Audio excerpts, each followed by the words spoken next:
You know something? Slowpoke AA might not know why WWE. I feel some burnout from WWE fans the- from the product recently. They just giving too fucking much onto your fucking face, man. Way too much. Like, like, oh my, the schedule of this pay per view, the placement has been so atrocious. You had Mania in mid to late April. Then 3 weeks later, you had Backlash.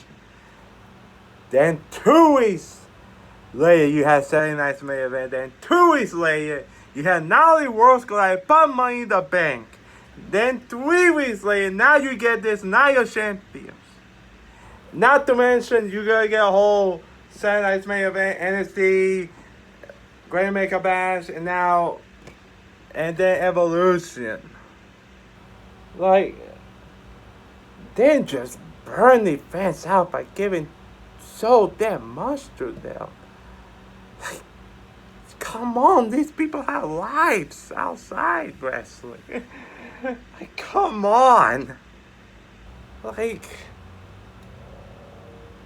like,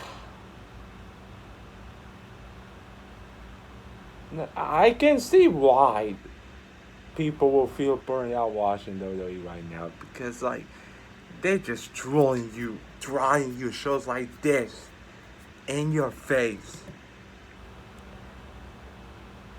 And half the time, most of these shows are like unspectacular. And honestly, this Night of Champions show wasn't really all that impressive to me. Besides one match, maybe two, really wasn't feeling this show. And I didn't even watch it when it happened. I caught most of the show like the day off.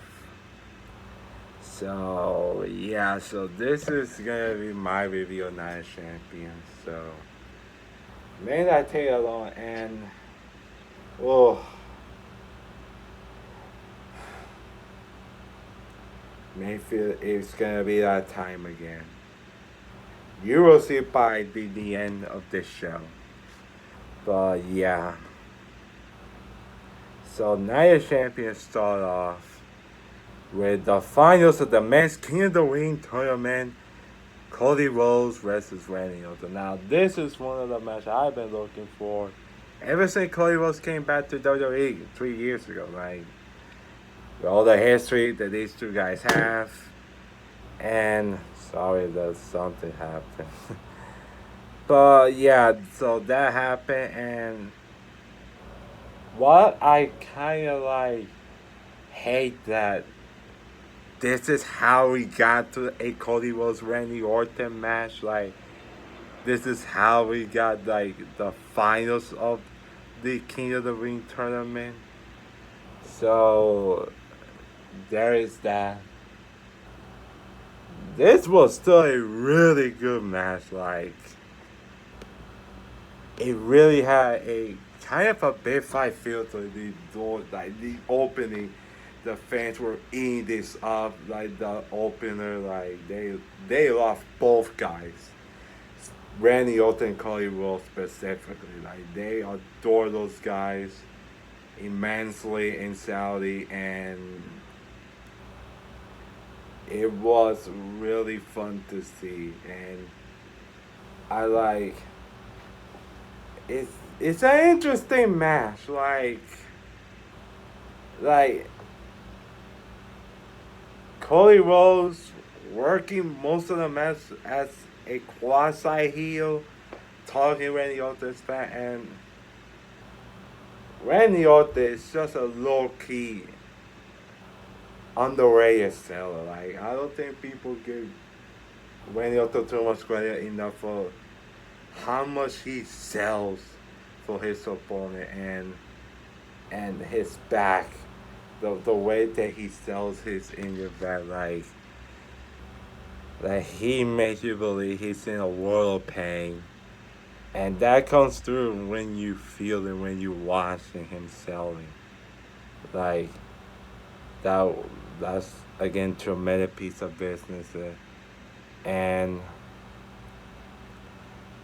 they've kind of it's interesting psychology how they will try to outdo their tactics to one another, like Cody talking when Orton's bad, Orton contemplating whether he's going to go to that place that he once used to be, and he almost did when the referee got knocked out at the end of the match. He goes for the turnbuckle pad.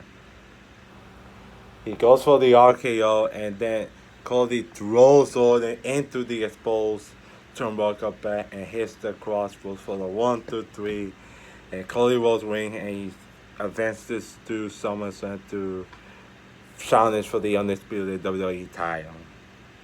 Like, and Cody cut a promo afterwards saying he's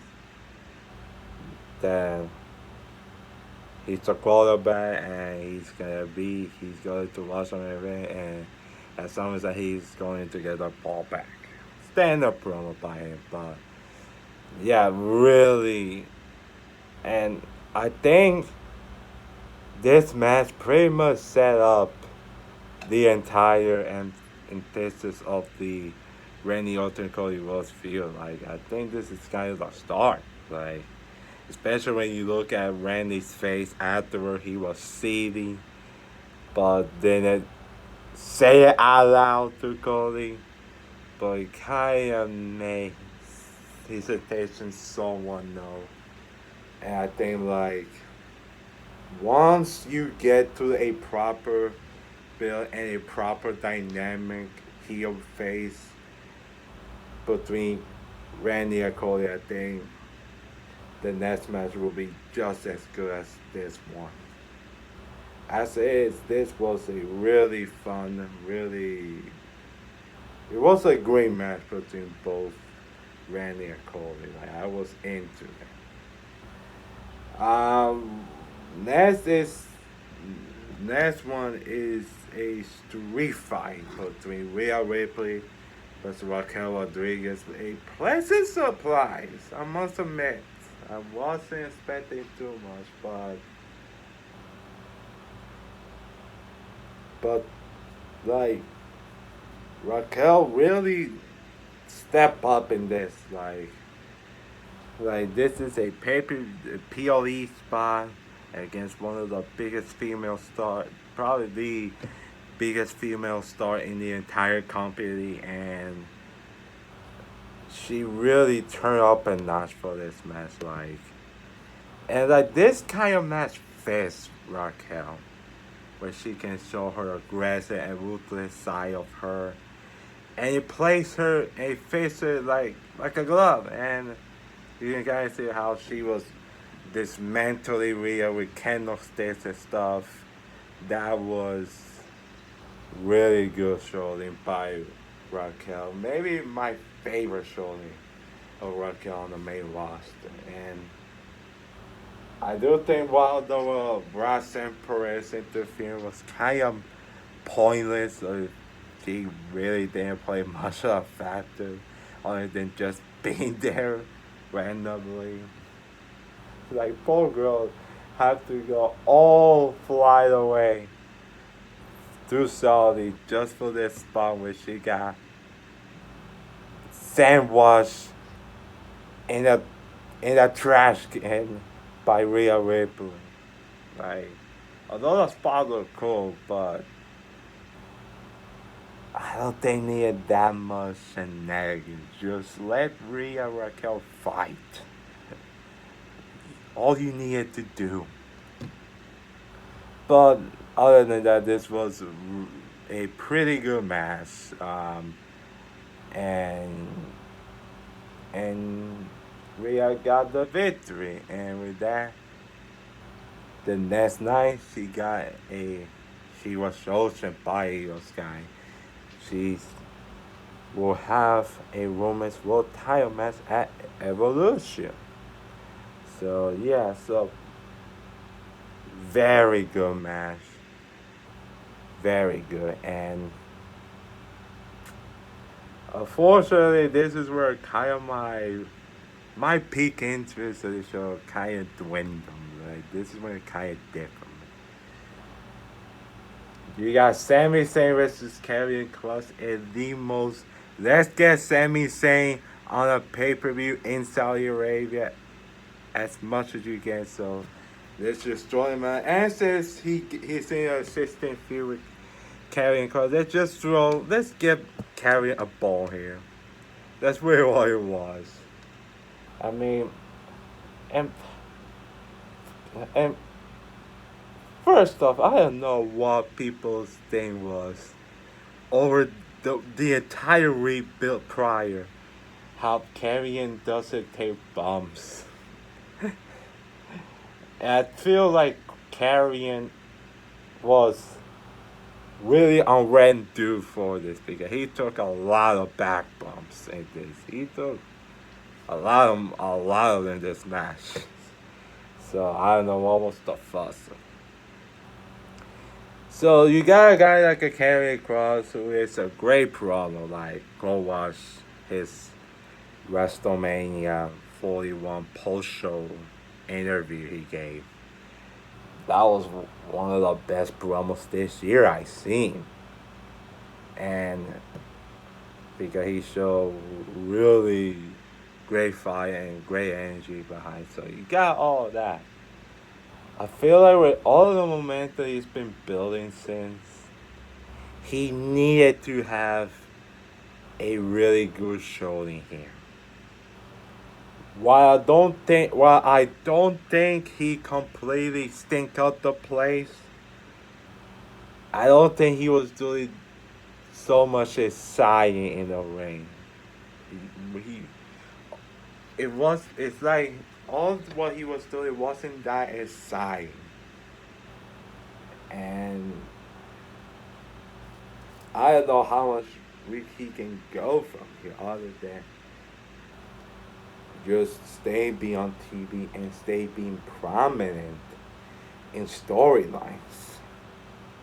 Because that's all he can do is just stay prominent. And yeah, like this match, it was a standard match. It really felt like a TV match for you, because like again, this was a buzz. This was let's get Sammy on this Saudi Arabia show. That's pretty much it. As Sami Zayn won the match here, he beat Karrion Kross. And afterward, the feud looks like it's still going to be going. Like, you saw the 2 nights after the show, he beat up Sami Zayn. So, yeah. So that happened. This was okay. This was alright. Nothing too standard. Like nothing too special about this. Next up is for the United States Championship. You got Jacob Fatu versus Solo Sikoa. This was a decent match. Like, I don't think it was totally bad. It wasn't totally great. This was never going to be that. But it was a decent, competent match. Like,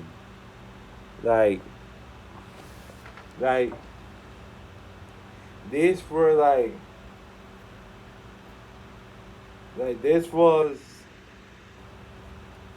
this kind of had a story built into between the two guys. They've been together now.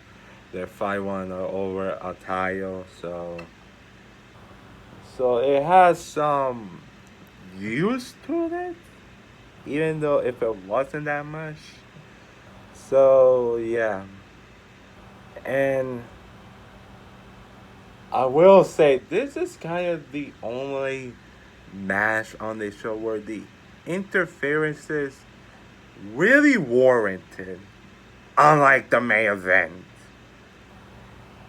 With this match, it kind of warranted because you knew, because with the story that these two been together, you kind of knew this was going to have such shenanigans. And you have with Jason Mateo, you got the return of Tonga Lola. Kind of nice to see him back, actually. And you got the debut of Hikuleo, now known as Tara Tonga. Or is it? It's Tara Tonga, I think. So yeah, and he was in really good shape from what I seen, like because all the photos I seen from him, he used to be like massive, but he kind of slimmed down a little bit. You can tell, and he showed up here. He showed Slim Jacob Fatu to the announce table, so the circle that was able to pick up the win and was able to win the United States Championship. And this, I think this was the right call, like. And I felt all of the story to work, that heel kind of had to get his leg, he like, get his leg wound in the first round, like because like if Jacob just beat him, then the story's over. You have no more story to go if Jacob just win here, and I kind of assume he might get the belt back, so you have the heel in Solo win the title and build some story of Jacob trying to get his belt back. So there's that. And yeah, and maybe Solo can build himself up, and maybe he could be a nice upper main eventer maybe next year. Like if he can put on at least competent matches, then his stock might rise again. Who knows? But again, this was again, like I said, a decent, competent match. I will say, and Solo wins the United States title here. And then you get the finals of the Queen of the Ring tournament. You got Asuka versus Jade Cargill.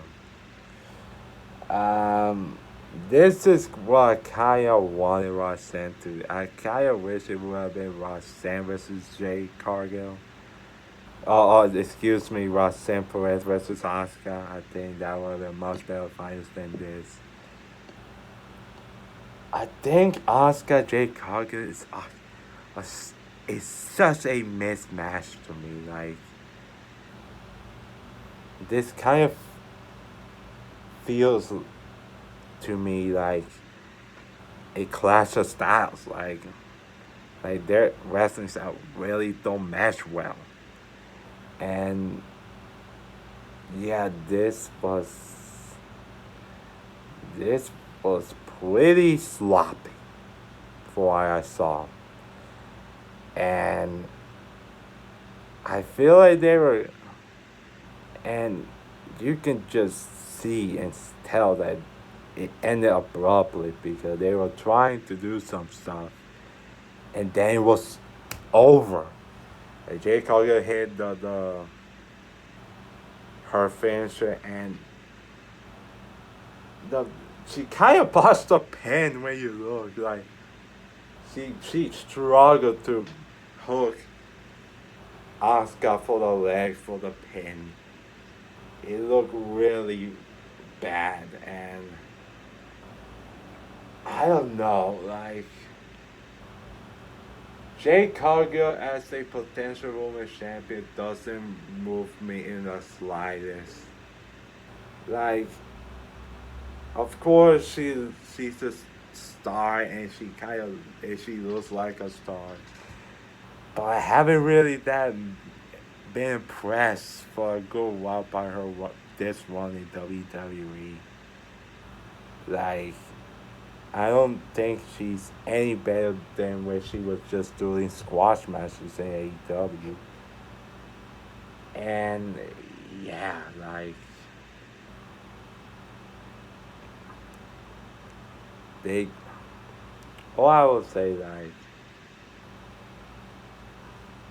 all I will say about Jay getting this shot at SummerSlam, potentially most likely winning that title is like just just book smartly around her. And don't put her in a situation where it's gonna completely expose her. Like you kinda saw it in this match. It just wasn't that good. It was kinda rough at times, so yeah. Kind of a bad match here, and yeah, not looking forward to like Tiffany versus Jay at SummerSlam.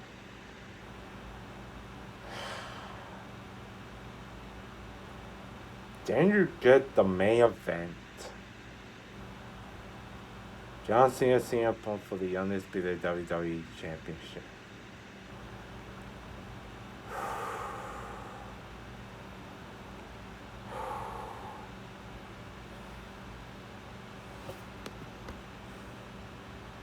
You know what's time.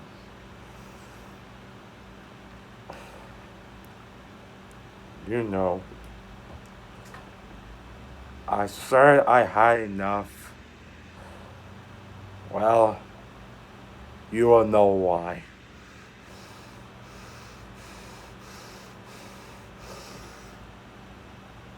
I told you in a position.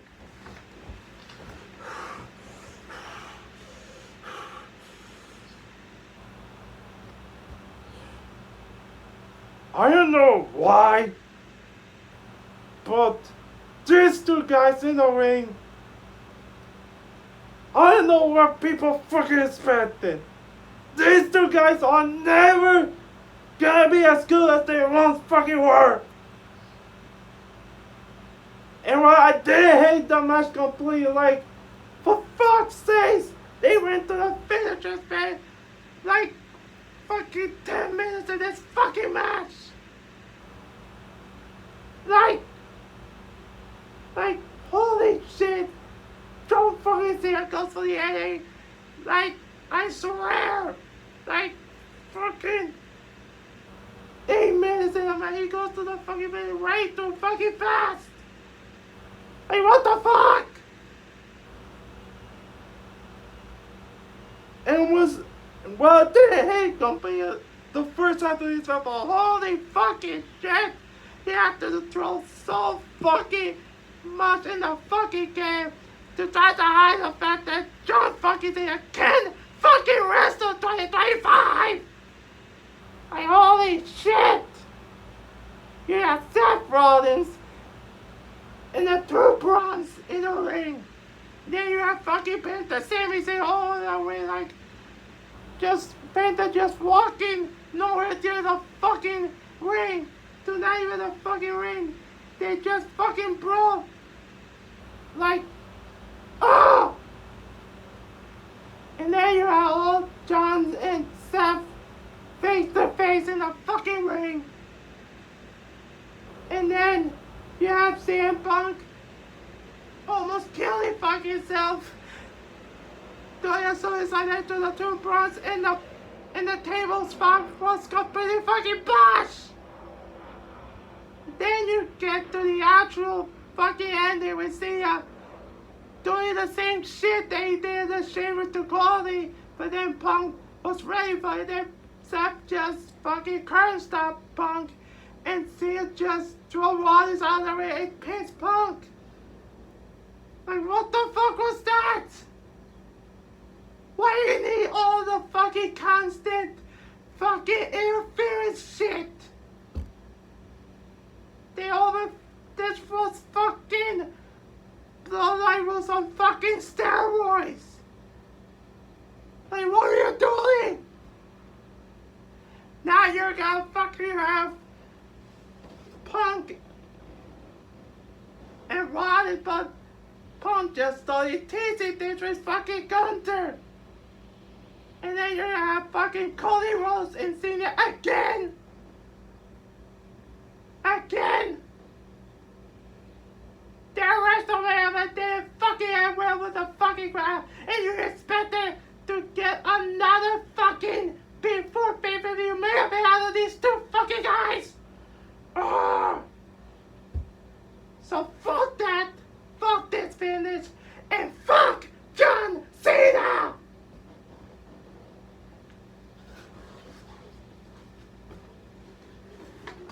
Oh, man. Overall, this show kind of was unimpressive to me.